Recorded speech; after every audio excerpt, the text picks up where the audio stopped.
All right, and welcome back. So today we are going to be going through a couple of example problems on how to use congruency in figures.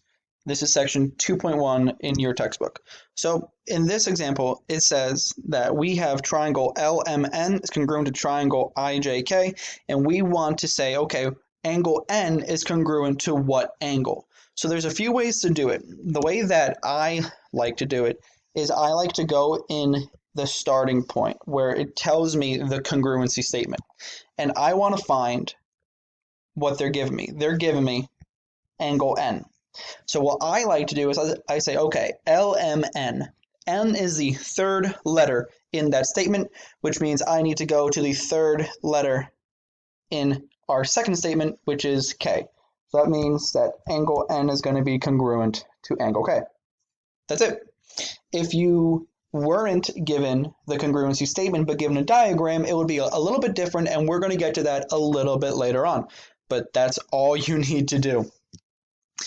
So let's try out an example of a side. So we're given that triangle GFE is congruent to triangle CBA, and we're given that EG is congruent to what side?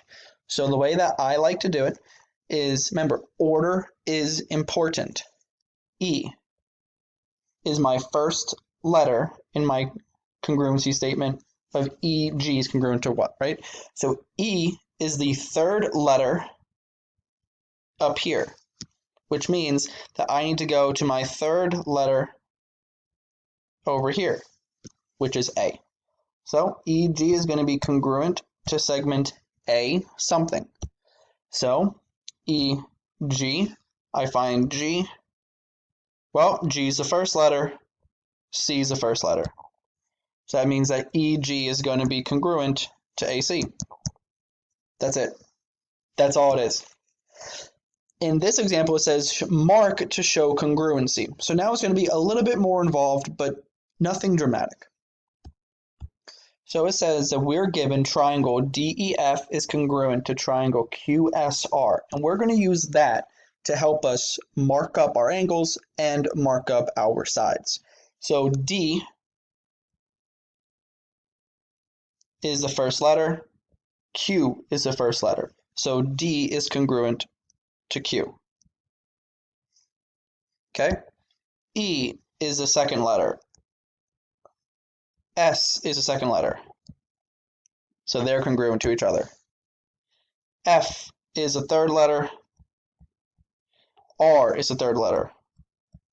Notice how I'm using one increased arc every single time. I'm using different colors just to help show you, but on your paper you need to have different number of arcs. Notice how I have D is one arc, E is two arcs, F is three arcs. Okay? They're not 1, 1, and 1. Big difference. And now we need to fill in our side relationships. And here's how I do it. I say, okay, D to E. Let's have that as 1. Going from 1 arc to 2 arc. Go into your other triangle, find 1 arc to 2 arc. And now we put that same line there. Okay, for E to F. Okay, E to F, going from 2 arc to 3 arc. So now I find 2 arc to 3 arc, and I put it there. Last but not least, sorry, forgot my second dash there. Last but not least, I'm going from F to D. So 3 arc to 1 arc. Go into your other, find 3 arc. Whoop, messed up there, sorry. See, you got to take your time. 3 arc to 1 arc. So 1, 2, 3. Boom, that's it. That's all it is, okay? You want to go in a consistent pattern. Go in a consistent pattern and take your time. Nice job, nice job. All right, in this last example, it says use the diagrams to create congruency statement. So we are given 2 triangles, and they're already marked up for us. They have the dashes and they have the arcs for our angles. The way that I do it is first I distinguish the shape. I have a triangle, so it's going to be triangle something something something is congruent to triangle something something something. I look for my one arc.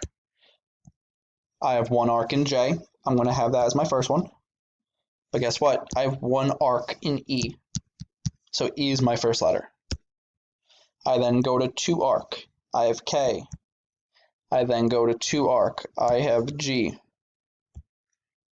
I then go three arc. That's I. Three arc is F.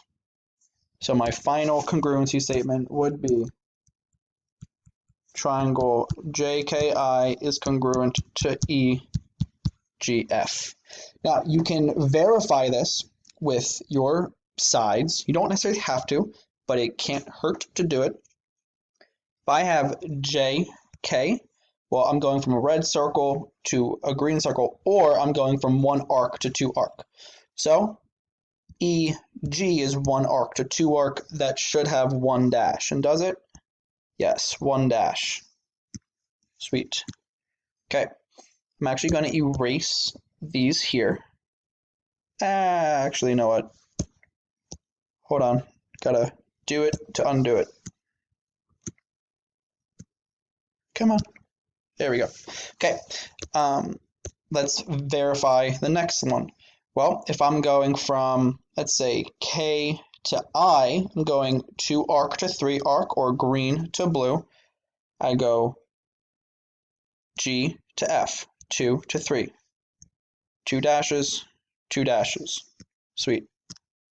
Likewise, if I'm going from J to I, that's three dashes. Red to blue. Red to blue is 3. All right. Great job, folks. Sorry if my technical difficulties messed you up a little bit, but you're doing so well with this. Keep up the great work, and always make sure to box in your final answer. If you have any questions, please feel free to reach out. But you're doing so well with this. Have a good one, folks. Proud of you.